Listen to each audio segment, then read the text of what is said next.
Shalom praise the lord. Bible verse of the day.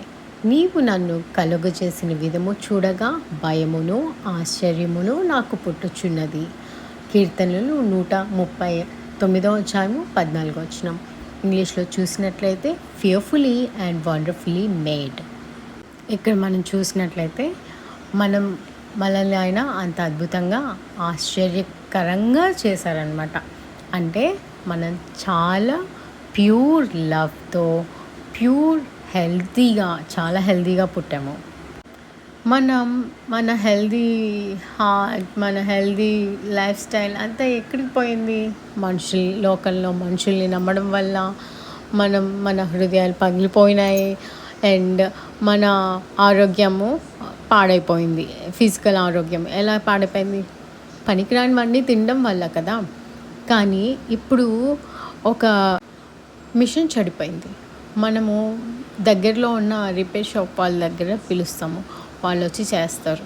అది మళ్ళీ చెడిపోతుంది, మళ్ళీ పిలుస్తాం, మళ్ళీ చేస్తారు.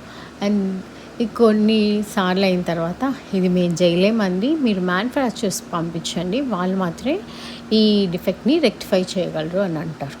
అలాగే మనము డాక్టర్ దగ్గరికి వెళ్తాము, శరీరానికి ప్రాబ్లం అయినప్పుడు డాక్టర్ దగ్గరికి వెళ్తాము, హృదయానికి ప్రాబ్లం అయినప్పుడు మనం థెరపిస్టుల దగ్గరికి వెళ్తూనే ఉంటాము.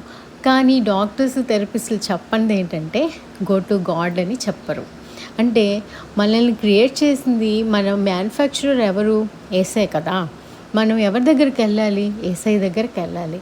మనకి ఏ ప్రాబ్లం వచ్చినా ఆయన్ని అడగండి. He is the creator, he is the manufacturer. మనల్ని ప్యూర్గా చేయగలిగింది ఆయన మాత్రమే, మళ్ళీ కొత్త జీవిగా చేయగలిగింది ఆయన మాత్రమే, మన రక్షణ మార్గాన్ని చూపించింది ఆయన మాత్రమే, మనకి ఎటర్నల్ లైఫ్ ఇచ్చేది కూడా ఆయన మాత్రమే. కాబట్టి మనం ఎవరి దగ్గరికి వెళ్ళాలంటే ఆయన దగ్గరికి వెళ్ళాలి.